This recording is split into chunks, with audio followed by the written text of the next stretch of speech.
बिस्मिल्लाहिर्रहमानिर्रहीम। अस्सलाम वालेकुम नाज़रीन, आप यूट्यूब चैनल देख रहे हैं। मैं इमरान खान हूँ। इमरान खान ने भी ये बात की थी, मुझे मजबूरन ये बात दोबारा कहनी पड़ेगी कि पाकिस्तानियों आप लोग बहुत सुस्त हो, आपको जगाने में बहुत टाइम लग जाता है, आप लोगों को बात समझ नहीं आती, आपके साथ भी ये रिक्शे वाले वाला सलूक होगा।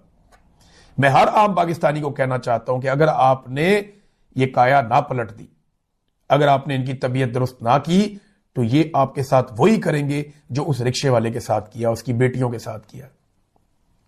वो 4 बेटियां सोग मना रही हैं, अशराफी की बेटियां जो हैं वो जश्न मना रही हैं। ये फर्क है जी, 2 अलग अलग दुनिया, 2 अलग अलग पाकिस्तान। पाकिस्तानी ना निकले और इस निजाम की बिसात को ना पलट दिया तो याद रख ले, मेरी बात लिख कर रख ले कि बारी बारी सबकी बारी। आप सबको एक दिन इस जुल्म का सामना करना पड़ेगा। पॉलिटिकल फेसेस बदलते रहेंगे, कभी कोई आएगा, कभी कोई आएगा, कभी कोई आएगा। एस्टेब्लिशमेंट यही रहेगी, ये इंजॉय करती रहेगी, इनके बच्चे इंजॉय करते रहेंगे, ये दुनिया के महंगे तरीन इलाकों में जाएंगे, ये दुनिया की शानदार इंजॉयमेंट करेंगे बगैर किसी मेहनत के। मेहनत आप करेंगे, खाएंगे, ये इंजॉय करेंगे। बस मुझे यहां तक इस पे यही कहना था। खबरें हैं कुछ आपके साथ शेयर करता हूं। वज़ीर-ए-आज़म पाकिस्तान दोबारा IMF की मिन्नतें करने जा रहे हैं और IMF की जो मैनेजिंग डायरेक्टर है उनके साथ वज़ीर-ए-आज़म अब मुलाकात करेंगे, क्योंकि जो कारनामे शरीफ खानदान ने और जरदारी खानदान ने किया है उसकी कीमत पाकिस्तान की सारी इंडस्ट्री और सारे पाकिस्तानी चुका रहे हैं। कैसे, मैं आपको बताता हूं। इन्होंने नाकाबिले फहम किस्म के, अजीबो गरीब किस्म के, जब किसी को समझ भी नहीं आते उस तरह के LNG के महंगे तरीन मुआहदे कर लिए। इन्होंने मुआहदे करके LNG बहुत ज्यादा कीमत पर खरीद ली और बहुत लंबा मुआहदा कर लिया। अब आपका इस्तेमाल कम है, आपके पास LNG ज्यादा है। दुनिया में LNG सस्ती हो रही है, लेकिन आपने क्योंकि मुआहदे कर लिए तो आपको महंगी खरीदनी पड़ेगी। तो नवाज शरीफ साहब ने जो घटिया लंबे मुआहदे किए LNG के, वो पाकिस्तान की जड़ों में बैठ गए। फिर इन्होंने IPPs के अजीबो गरीब किस्म के मुआहदे किए कि IPPs को लाकर बैठा दिया, आप बिजली बनाएं या ना बनाएं, हम आपको पैसा देंगे, हर महीने बिल आपको मिलेगा। और फिर पाकिस्तान की कैपेसिटी से दुगनी इस्तेमाल जितना हमें चाहिए था, हमें अगर 100 यूनिट चाहिए था तो इन्होंने 250 यूनिट बिजली बना दी पाकिस्तान में। अब वो सारे IPPs फारिग बैठे, उनको बिल हर महीने जा रहा है और जा कहां से रहा है? पाकिस्तानियों की जेब से। और वो कमीशन किसको दे रहे हैं आप बेहतर समझते हैं। तो शरीफों ने और जरदारियों ने मिलकर जो एनर्जी की प्राइसेस बढ़ाई पाकिस्तान में LNG और बिजली के जरिए से, LNG के मुआहदों और IPPs के जरिए से, उनकी वजह से पाकिस्तानियों की कमर टूट गई। पाकिस्तान की इंडस्ट्री मुकाबला करने से बाहर हो गई। और अब हालात यह है कि अगर आप सब्सिडी ना दें तो इंडस्ट्री चल नहीं सकती। यानी आप अरबों डॉलर या अरबों रुपया आप देते रहेंगे तो आपकी इंडस्ट्री चलेगी, अदरवाइज आपकी इंडस्ट्री नहीं चल सकती। ज्यादातर इंडस्ट्री पाकिस्तान की बंद हो रही है। मैं बहुत मोहतात भी बात करूं तो 25 से 30% टेक्सटाइल इंडस्ट्री आपकी खत्म हो गई है। किसान आपका पूरी तरह से बर्बाद हो गया। अब बची कुची इंडस्ट्री को और कारोबारी हजरात को बचाने के लिए, देखिए सबको तो PIA तोहफे में नहीं दे सकते ना, ये सबको तो ये बड़े बड़े अपनी जो सरकारी महकमे वो तोहफे में नहीं दे सकते। बाकी लोगों ने तो मेहनत करके पैसे कमाने हैं। तो कॉस्ट ऑफ प्रोडक्शन बहुत ज्यादा हो गई, क्योंकि पाकिस्तान में LNG और IPPs वाले गंद की वजह से ये इतना महंगा हो गया पाकिस्तान के अंदर प्रोडक्शन करना कि जो सनतकार हैं वो भागना शुरू हो गए। अब उन्हें रोकने के लिए ये IMF से दोबारा दरखास्त करेंगे कि जनाब हम 2000 अरब का कोई एक रिलीफ पैकेज देना चाहते हैं सनतकारों को, हमें ये देने दिया जाए। हालात इनके पता क्या है, इन्होंने जिस नौयत के मुआहदे किए उसके बाद पाकिस्तान के साथ क्या हुआ, इसको अगर आप जानना चाहते हैं तो ये एक खबर आप देखिए कि बिजली के शोबे में 800 अरब रुपए की मनफी इक्विटी सालाना कारकर्दगी रिपोर्ट आई है। ये इन्होंने पाकिस्तान के साथ किया नादरीन। और 6 बिजली की तकसीमकार कंपनियां मुसलसल उनको नुकसानात हो रहे हैं, बिजली चोरी नहीं रोक पाए ये, और सर्कुलर डेथ जो है वो बढ़ता हुआ बोझ बनता जा रहा है। इस वक्त तक जो पावर सेक्टर के कुल वाजिबात हैं, पावर सेक्टर के कुल वाजिबात इस वक्त तक 9.2 खरब यानी 9,200 अरब तक पहुंच गए हैं। ये इन्होंने किया पाकिस्तान के साथ पिछले 15-20 साल में। जरदारी साहब आए, उन्होंने जनाब राजा रेंटल साहब तबाहियां फेर दी उन्होंने। नून लीग ने उनको नाम दिया था, फिर खुद आए फिर भी वही काम किया। ऐसे आईपीपीज के मुआहदे किए कि बेड़ा गर्क कर दिया, मईशत को ऐसा टीका लगाया कि आज 9,200 अरब आपको डायरेक्टली देना है। ये आपके जिम्मे सिर्फ वाजिबात हैं पावर सेक्टर में, ये इन्होंने किया पाकिस्तान के साथ। नाज़रीन, अब क्योंकि तीरा में ऑपरेशन हो रहा है तो बाजोड़ पे भी तवज्जो आएगी। बाजोड़ में पहले भी ऑपरेशन हुए हैं, बार बार हुए हैं। बाजोड़ का मामला यह है कि वहां पे बहुत कीमती मादनियात है, शानदार किस्म की मादनियात है। तो वजीर आला खैबर पख्तूनख्वा बेशक नौजवान है लेकिन बहुत तजर्बाकार है। ये जनाब गए और जाके इन्होंने बाजोड़ के पार्लियामेंटेरियंस, कौमी मशरान और अमायदीन पर मुश्तमिल एक जरगे से इन्होंने जाके मुलाकात की। और ये जो जरगा बैठा बाजोड़ के हवाले से, इसमें बहुत सारी चीज़ों के ऊपर उन्होंने गौर किया और जो लोगों के मकानात को, लोगों के दुकानों को, लोगों के कारोबार को जितना भी नुकसान हुआ है उसके अजाले के लिए यहाँ पे तजावीज़ पेश की गई। लेकिन अब बारी बारी सबकी बारी, मैं बार बार ये कहता हूं, जब एक इलाके में ऑपरेशन हो रहा होता है तो दूसरे इलाके के लोगों को लगता है कि हम पे ऑपरेशन नहीं आएगा। नहीं जी, बारी बारी सबकी बारी। जहां जहां वसाइल होंगे वहां वहां पे मसाइल आएंगे, जहां जहां पे मादनियात होंगी वहां वहां पे लड़ाई पहुंचेगी। देखिए ना, वेनेजुएला में क्या था, लड़ाई पहुंच गई ना। क्यों पहुंची? मादनियात हैं, तेल है। ईरान में, इराक में, लीबिया में क्या था? तेल था ना, लड़ाई पहुंच गई। इसी तरह दुनिया में जहां जहां पे वसाइल हैं वहां पे मसाइल खुद ही पहुंचेंगे और यही तरीकाकार है, यही तरीका है वारदात। अब देखें ना, यहां पे ग्रीनलैंड के अंदर इस वक्त एक फड्डा पड़ा हुआ है बेहतरीन दोस्तों के अंदर। ये वो ममालिक हैं जो नेटो के अंदर एक शानदार इत्तेहाद के अंदर रहे। इन्होंने दुनिया में जहां चाहा इन्होंने अटैक किया और जो मकासद इनको दरकार थे इन्होंने अपने अचीव किए। लेकिन आज उनके बीच में एक कन्फ्लिक्ट है, वजह ग्रीनलैंड। तो ग्रीनलैंड में क्या है? मादनियात, वसाइल। तो वसाइल के हुसूल के लिए मसाइल पैदा हो जाते हैं। अचकज़ई साहब ने चंद बड़ी इंपॉर्टेंट बातें की हैं, मैं चाहूंगा कि आपके साथ जरूर शेयर करूं। उन्होंने कहा जी, इस तमाम सूरत हाल का वाहिद हल जो है, ये कराची के अंदर क्योंकि एक तहरीके तहफ़्फ़ुज़ आईन पाकिस्तान की मीटिंग हुई तो उन्होंने कहा इस तमाम सूरत हाल का वाहिद हल जमहूरियत है। हमें ऐसी जमहूरियत चाहिए जहां छोटी कौमें भी बोल सकें, जहां इख्तलाफ राय को जुर्म ना समझा जाए, जहां नाइंसाफी घरों को उजाड़ने की बजाय इंसाफ खुशहाली लाए। नाइंसाफी भाइयों को लड़ा देती है, मुआशरे को तोड़ देती है और बदएतमादी को जन्म देती है। किसी ने दुरुस्त कहा था कि पाकिस्तान कौमों का एक कैद खाना बन चुका है, पिंजरा है, चाहे वो सोने का हो या जवाहरात से सजा हुआ हो, पिंजरा आखिर पिंजरा ही होता है। आजादी के बगैर कोई कौम तरक्की नहीं कर सकती। फिर अचकज़ई साहब ने कहा कि अंग्रेजों ने सड़कें भी बना दी थी, रेलवे भी बना दिए थे, तालीमी इदारे भी बना दिए थे, मगर फिर भी हम गुलामी पर इनको तकलीफ को इनकी समझो। लेकिन वो क्या समझाएगा? उसका अपना इदारा जो है मरियम नवाज के फ्लैक्स सीधे करने पे लगा हुआ है आजकल। तो उन्होंने क्या करना है, यानी इससे पहले हम देखते थे फौज को काम करते हुए, लेकिन अभी मरियम नवाज के फ्लैक्स फौज सीधे कर रही है। ये दिन भी फौज ने देखना था। मेरे बहुत सारे फौजी दोस्त हैं, वो बेचारे इसके ऊपर बड़े सीख पाए। मेरी उनसे बात हुई, मैंने कहा ये क्या है? उन्होंने कहा यार किधर लाके खड़ा कर दिया हमें, ये हमारा काम तो नहीं है ना, मरियम नवाज के फ्लैक्स हम सीधे कर रहे हैं, ये तो यूनिफॉर्म की तौहीन है, ज्यादती हो रही है। तो मैंने कहा ये क्यों करते हो? फिर उन्होंने कहा यार बेचारे सिपाही का क्या दिमाग होता है, वो तो जो देखता है वो उसको फॉलो करता है, वो देख रहा है ऊपर से यही काम चल रहा है तो आगे भी यही काम चल रहा है, अब क्या करें। हालात इनके ये है कि इन्होंने जानवरों के चारे के ऊपर मरियम नवाज का फोटो लगा दिया और भाई उधर किसी कट्टे बच्चे का लगाना था, किसी बच्ची का लगाना था, गाय भैंस का वहां पे आपने लगाना था फोटो कि ये चारा गाय भैंसों के लिए आया, उधर भी चुप के मरियम नवाज का फोटो लगा दिया।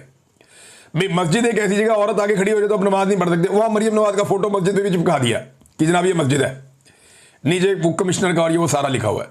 तो मस्जिद के ऊपर भी मरियम नवाज का फोटो चिपका दिया। अपना फोटो चिपकाने का जो शौक है ना, वो ये बता रहा है कि ये लोग ज़हनी मरीज हैं, इनको इलाज की जरूरत है। इनको इख्तिदार दे दिया पकड़ के एस्टेब्लिशमेंट ने, इन्हें तो अब इस वक्त इलाज मिलना चाहिए था, इन्हें लाके इख्तिदार में बिठा दिया। कैसी ज्यादती की है इनके साथ और कौम के साथ उससे बड़ी ज्यादती की है। नाज़रीन एक चीज और मैं आपको बताता हूं कि ये बातें बहुत बड़ी बड़ी कर रहे हैं। सबसे पहले गंडापुर ने बढ़ के मारी थी, फिर ख्वाजा आसिफ ने, फिर मुसद्दक मलिक ने, फिर हुकूमत के और बहुत सारे लोगों ने, फिर टिकटॉकनियों ने और उसकी मालकन ने, सब ने मैदान में आके बढ़ के मारी थी कि जनाब हम ये अवाम के साथ ज्यादती नहीं होने देंगे, ये हम अपने इलाके डबो देंगे, अवाम को बचाएंगे, ये जो दरिया के अंदर तजावजात हैं ये ख़त्म होनी चाहिए, ये जो गैर कानूनी सोसाइटियाँ बनी हुई हैं ये नहीं बननी चाहिए। किसी एक के खिलाफ भी कानूनी कार्रवाई नहीं हुई अभी तक। पाकिस्तान डूब गया, पाकिस्तानी रुल गए, गरीब आदमी की फसलें रुल गई, चावल के दाने आपके पास नहीं है अब इस साल, बेड़ा गर्क कर दिया चावल की फसल का पकड़ के इन्होंने, सिर्फ दरियाओं के रास्ते बंद कर करके। ये पानी दरियाओं के रास्तों से जाना चाहिए था ना। ये जो आपने सोसाइटियां बनाए बंद बंद, आपने अजीबो गरीब दरियाओं का रुख मोड़ दिया, वो क्या पानी फिर देहातों में सैलाब आ गए तो पूरे के पूरे इलाके रुड़ गए हैं और इनकी फैक्ट्रियां महफूज हैं, इनकी सोसाइटियां महफूज हैं। ये कहते हैं हम ये नहीं होने देंगे। तजावजात के खिलाफ इन्होंने बढ़ के बड़ी मारी हैं, लेकिन एक भी बंदा, कोई मुकदमा दर्ज नहीं हुआ, कोई बंदा गिरफ्तार नहीं हुआ। गंडापुर ने कहा मैं हटाऊंगा सारी तजावजात। वो एक होटल के ऊपर एक दीवार गिराने पे गंडापुर को मिलके उनके साथ खुशगपियां लगानी पड़ी अमीर मुकाम के साथ। यहां अलीम खान जिसने दरिया के बीच में सोसाइटी बनाई, जिसको गिरफ्तार होना चाहिए था, इस वक्त उसके ऊपर मुकदमा होना चाहिए था, वो मरियम नवाज के साथ कश्ती में झूले ले रहा था। अंदाजा करें आप। और मुझे तब समझ आई कि दरिया रावी में कर क्या रहा है। वो लोगों ने बताया कि जनाब बांध तोड़ दिए अपनी सोसाइटी बचाने के चक्कर में, फिर भी सोसाइटी में पानी घुस गया, लोगों का करोड़ों अरबों का सामान ज़ाया हो गया, कोई गिरफ्तार नहीं हुआ। भैया एनओसी भी कैंसिल कर दो, कोई मुकदमा ही दर्ज कर लो, किसी को गिरफ्तार ही कर लो, लेकिन ये सिर्फ सियासत करेंगे। इस वक्त ये बातें चीतें की जाएंगी, दिहाड़ियां लगाई जाएंगी और फिर ये अपने अपने काम पे लग जाएंगे। इन्हें लगता है कि पाकिस्तानी भूल जाएंगे, जल्दी भूल जाएंगे, लेकिन इंशाल्लाह हम पाकिस्तानियों को भूलने नहीं देंगे। ये बातें हम बार बार याद दिलाएंगे और ये बातें याद रखनी पड़ेंगी। नादरीन, इमरान खान साहब को आज भी उनकी बहनों से नहीं मिलने दिया गया, उन्हें कैद तन्हाई में रखा गया है। खास तौर पे उन्होंने जो आखिरी ट्वीट किया उसके बाद बड़ा सख्त मैसेज दिया जा रहा है। उनके दोनों भांजों को गिरफ्तार कर लिया गया है, उनके बेटों को वीज़ा इशू नहीं किया जा रहा, जेल के अंदर उनकी अपनी हालत ख़राब है। आज एक मेडिकल रिपोर्ट भी आई है, वो भी मैं आपके साथ शेयर करता हूँ। तो मरी प्लान के बाद ऐसा लगता है कि अब चीज़ें एग्जीक्यूट हो रही हैं। मरी प्लान जो है वो एक्सटेंशन का एक प्लान है कि आर्मी चीफ को एक्सटेंशन किस तरीके से देनी है, क्या 2 साल आगे बढ़ाने हैं या नई एक्सटेंशन देकर 5 साल मजीद देने हैं, 2027 तक बढ़ाना है या 2030 तक बढ़ाना है, करना क्या है और उसके बदले में हासिल क्या करना है। यानी इमरान खान से छुटकारा शरीफ खानदान का एक बड़ा मुतालबा है। तो क्या वो उन्हें दे पाएगी मिलिट्री एस्टेब्लिशमेंट एक्सटेंशन के बदले में? ये चीज़ें ऐसा लगता है अब तय हो गई हैं। उसके बाद इमरान खान साहब की मुलाकातें बहुत बुरी तरह बंद हैं, उनके भांजे उठा लिए गए हैं। सैलाब के बावजूद जो है वो मुलाकात रोकने पर तवज्जो मरकूज है। अडयाला के बाद आज मुलाकात वाला दिन था, वहाँ ड्रामा लगा रहा सारा दिन, फिर इन्होंने नहीं मिलने दिया। कारकुन भी एहतजाज करते रहे। इमरान खान की बहनें अकेली वहाँ दीवार पे बैठी रहीं शाम तक कि हमारे भाई से मुलाकात करवा दो। उनकी मुलाकात नहीं करवाई गई। फिर आज कुछ वहाँ पे सहाफ़ी ऐसे थे जिनसे बड़े सख्त सवालात उन्होंने किए अलीमा खानम से। सियासी नौयत के भी थे, दीगर भी थे। मरे हुए को मारना बड़ा आसान होता है। वो जर्नलिस्ट हैं, मेरे कुलीग हैं, लेकिन दबाव बहुत होता है जर्नलिस्टों पे भी, मैं जानता हूँ अच्छी तरह। एस्टेब्लिशमेंट बहुत दबाव डालती है। तो बड़े ऐसे सवाल किए गए कि इमरान खान नाम लेके क्यों तनकीद करते हैं इदारों के ऊपर, वो नाम लेता है इदारों का। तो उन्होंने कहा ये क्या है, आसिम मुनीर का नाम लेता है ना, तो इसमें क्या है, वो साबिक वजीर आज़म है, उसे कैद तन्हाई में रखा हुआ है, ये ज़्यादा बड़ा जुर्म है। और ये कौन कर रहा है? आसिम मुनीर ही कर रहा है, उन्होंने ये कहा। तो अलीमा खानम ने दोबारा से डट के उस पर तनकीद कर दी, आसिम मुनीर पे, और खुलकर उसके बारे में बात कर दी। अब साबिक वजीर आज़म को डाला हुआ है कैद तन्हाई में और उन्हें मुलाकातों की इजाज़त नहीं दी जा रही। मैं याद दिला दूं कि गंडापुर साहब ने 12 जुलाई, या एग्जैक्टली 12 जुलाई का दिन था जब गंडापुर साहब ने यह दावा किया था कि 90 दिन बाद या तो इमरान खान रिहा हो जाएगा या फिर हम सियासत छोड़ देंगे। तो गंडापुर साहब को मैंने सिर्फ ये बताना था कि 12 जुलाई से 12 अगस्त और अब सितंबर की 2 तारीख आ गई है, लिहाजा आपके बाकी रह गए हैं 38 दिन। तो 38 दिन जो हैं उनमें गंडापुर साहब या तो आप सियासत छोड़ देंगे, जो आपने खड़े होकर बहुत बड़ा दावा किया था, डेडलाइन दी थी अपने आप को, या फिर इमरान खान साहब बाहर होंगे। तो मैंने उस वक्त कहा था कि इनके पास 3 महीने के बाद कोई और बहाना होगा कि ये ना होता तो इमरान खान छूट जाता, वो ना होता तो इमरान खान छूट जाता, ये मेरी बात मान लेता तो इमरान खान छूट जाता। तो बड़े बड़े इन्होंने दावे पहले भी किए, बड़ी बड़ी बढ़ के मारी हैं। वो 12-14 क्लिप है मेरे पास, किसी दिन आपको सुनाऊंगा कि गंडापुर ने कैसे इमरान खान को छुड़ाने के दावे किए और फिर किया क्या। बहरहाल इमरान खान साहब की मेडिकल इशू के ऊपर एक रिपोर्ट आई है और ये रिपोर्ट कह रही है कि हैरानकुन इंकशाफ है इसके अंदर, जिसके मुताबिक पहली बार पिम्स मेडिकल बोर्ड ने कान और दांत के हसास होने की बुनियाद पर सपोर्टिव मैनेजमेंट तजवीज़ की है इमरान खान के लिए। 2024 से उन्हें चेक किया जा रहा है। इमरान खान साहब के जो अपने डॉक्टर हैं, जुलाई 2024 में उन्होंने जेल का आखिरी विजिट किया था और अब तक 15 से ज़्यादा मुख्तलिफ डॉक्टर उन्हें चेक कर चुके हैं। लेकिन यहाँ पे इशू है, देखिए इमरान खान शिकायत नहीं करता, वो जिस्मानी लिहाज से खुद को मजबूत रखने में कामयाब रहे हैं इमरान खान साहब, लेकिन उनके कान और दांत का इशू बढ़ रहा है। अब उसे आप बगैर सपोर्ट के काबू रखने में इस उम्र में कामयाब नहीं होते, ये मुश्किल होता है। लिहाजा डॉक्टर भी अब ये कह रहे हैं कि करना पड़ेगा, लेकिन इमरान खान की हिम्मत को दाद देनी पड़ेगी कि दांत और कान ये दो ऐसी दर्दें होती हैं जिनके बारे में लोग कहते हैं कि ये दर्द किसी को भी ना हो, बड़ी शदीद दर्द होती है। जिसे कभी दांत में दर्द रहा हो ना, या कान का दर्द हो जाए रात को, तो उसको आइडिया है कि कितना खौफनाक दर्द होता है। मेरे क्योंकि बहुत कम कभी लेकिन कान में दर्द होता है, ये मैंने ISI वालों को भी कहा था। मैंने कहा जिस दिन मेरे कान में दर्द हो जाएगी ना, उस दिन आप सबको लग पता जाएगा, क्योंकि मेरे 2-3 महीने में एक आध दफ़ा कान में दर्द होती है। तो वो ऐसी दर्द होती है कि बंदा दूरा हो जाता है। तो ये मेरे इमरान खान साहब की मैं हिम्मत को दाद देता हूं कि वो फिर भी शिकायत नहीं करते, वो उस तरह से नहीं कहते। उनके दांत और कान दोनों में दर्द है, वो कह रहे हैं, डॉक्टर बता रहे हैं बड़ी हसासियत है, प्रॉब्लम है, और उसके ऊपर बाकायदा रिपोर्ट आई है कि उनको अब चाहिए होगी सपोर्टिव मैनेजमेंट। बहरहाल देखिए ये हुकूमत क्या करती है। इमरान खान साहब के अपने डॉक्टरों को तो मिलने नहीं दिया जा रहा। अब इमरान खान तो चले पाकिस्तान तहरीक इंसाफ के बानी है ना, या बानी है, पाकिस्तान के साथ ये किया जा रहा है। जिसने भी पाकिस्तान के साथ अच्छा किया, पाकिस्तान की मिलिट्री एस्टेब्लिशमेंट ने उसे निशाने इबरत बनाया। ये ऐवान सदर में ये उनकी जो एक ऑफिशियल सोशल मीडिया है जरदारी साहब, वहां आप ये देखें कायदे आज़म का फोटो गायब है। अब इसमें ना एक कानून खुद बिल लेकर आई थी पाकिस्तान पीपल्स पार्टी, जिसके मुताबिक 50,000 रुपये जुर्माना और 5 महीने की कैद थी सरकारी दफ्तर से कायदे आज़म की फ़ोटो हटाने पर। तो ये तो सबसे बड़ा सरकारी दफ्तर है पाकिस्तान का। तो कायदे आज़म को ये रफ्ता रफ्ता आहिस्ता आहिस्ता कायदे आज़म को जो है फेड आउट कर रहे हैं। ऐसा लगता है कि एक वक्त आएगा कि ये नोट के ऊपर से कायदे आज़म का फ़ोटो उतार के तो इनकी तस्वीर लगा देंगे, शरीफ ख़ानदान के, जरदारी ख़ानदान के, और इन लोगों को लीडर बना के पेश कर देंगे। ऐसा दिखाई देता है, ऐसा लगता है शायद ये कर गुजरेंगे।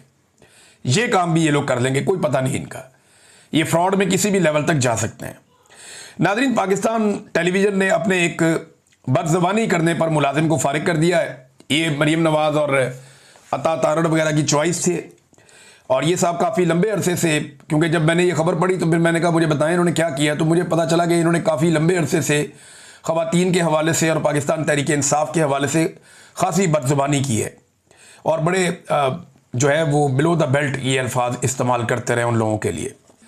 लेकिन इस बार उन्होंने गलती से पाकिस्तान पीपल्स पार्टी को छेड़ दिया और सिंध के अवाम पे उन्होंने कुछ ऐसे जुमले कस दिए, को बंदर कह दिया, कोई उनके बारे में कुछ उनको मुंह चढ़ा दिया, थोड़ा अजीब सी एक्टिंग कर दी बंदर की। तो इसकी वजह से इन्हें फ़िलहाल फारिग कर दिया गया। लोग कहते हैं तनख्वाह इनको मिलती रहेगी शायद, लेकिन ये बंदा जो है वो एस्टेब्लिशमेंट का एक काला चैनल है, वहाँ पे भी प्रोग्राम करता है। तो अब एस्टेब्लिशमेंट की और मौजूदा हुकूमत की चॉइस आप चेक कर लें। जो गाली दे, बदतमीज़ी करे, नफरत फैलाए, ख़वातीन की तौहीन करे, गंदे अल्फाज इस्तेमाल करे, उन्हें ये कहते हैं जी असासा है इनका। अब अगर पीपल्स पार्टी को ना छेड़ता तो ये बंदा अभी भी टीवी पे होता। जो पीपल्स पार्टी के साथ अभी किया ये तो कुछ भी नहीं है। मुझे मेरी टीम के लोग बता रहे थे इससे 10 गुना इन साहब ने बाकी लोगों के साथ किया। अफसोसनाक है, ऐसे लोगों को डिस्करेज करना चाहिए और ऐसे लोगों के लिए गुंजाइश नहीं होनी चाहिए। आप जर्नलिज्म कर रहे हैं, आप इस तरह की चीज़ें तो ना करें जिससे आप यानी आप आवाज़ उठाएं तो हक के लिए उठाएं ना। जो लोग बेचारे जुल्म बर्दाश्त कर रहे हैं उनके लिए आवाज़ उठाएं। तो बहुत ही अजीब हरकत की है। और उसके बाद जो है वो हुकूमत का रिएक्शन सिर्फ इसलिए आया कि पीपल्स पार्टी जो है वो इसके अंदर इन्वॉल्व हो गई। लेकिन ये माफ़ी शाफ़ी हो जाएगी, मुझे इस बात का आइडिया है, और ये जल्दी हो जाएगी। नाज़रीन, एक पंगा नया पड़ गया है और वो है कालाबाग डैम का। इसमें गंडापुर साहब ने एक स्टेटमेंट दे दिया हैरानकुन कालाबाग डैम के हवाले से, और आउट ऑफ द वे ही आ गए वो। ये नहीं किसी ने उनसे ये बात भी नहीं ऐसे की थी, लेकिन वो आ गए गंडापुर साहब, उन्होंने कालाबाग डैम के ऊपर बताया जी मैंने तो वहाँ भी बात की, वहाँ भी बात की। तो अब उसके ऊपर पीटीआई के लोग सफाइयाँ दे रहे हैं असद कैसर साहब कह रहे हैं जी वो गंडापुर की जाती राय हो सकती है, पीटीआई की राय नहीं है।